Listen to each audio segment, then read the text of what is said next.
Yes sir. Exactly.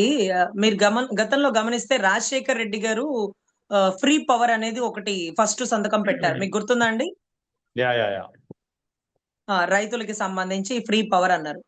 మొన్న ఈ మధ్య భువనేశ్వరి గారు మాట్లాడుతూ అది మీరు కూడా పెట్టొచ్చు కదా! మీరు కూడా గొప్పగా ఉంటారు. ప్రజల ఓటింగ్ పడుతుందని నేను చెప్తే, నేను చేయలేనివి చెప్పను.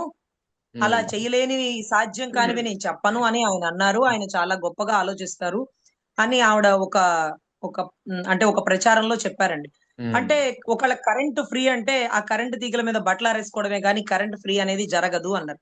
కానీ మొట్టమొదటి సంతకం రాజశేఖర్ రెడ్డి గారు ఉమ్మడి రాష్ట్రాలకు సంబంధించి ఫ్రీ పవర్ అనేది ఇష్యూ చేసినారండి. దాని పుణ్యం ఈరోజు ఎంతో మంది రైతులు అప్పటినుంచి ఇప్పటి వరకు కూడా దాన్ని కంటిన్యూ చేయాల్సినటువంటి అద్భుతమైన పథకం అండి. కోపం వచ్చి కూడా గత ప్రభుత్వం మీద ఆ పథకం ఆపేస్తే ప్రజలు తిరుగుబాటు చేసేస్తారు.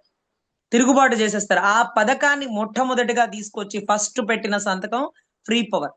సో, రైతులకి సంబంధించి. అదే మాదిరిగా ఇక్కడ ఏదైతే విజయ్ గారు కూడా 200 యూనిట్ల వరకు ఫ్రీ పవర్ అంటూ ప్రజలకి దగ్గరయ్యే ప్రయత్నంలో తన మొట్టమొదటి సంతకం తన మేనిఫెస్టోలో పెట్టిన దాన్ని నిరూపించుకునేటటువంటి ప్రయత్నంలో చేసినటువంటి మొట్టమొదటి సంతకం.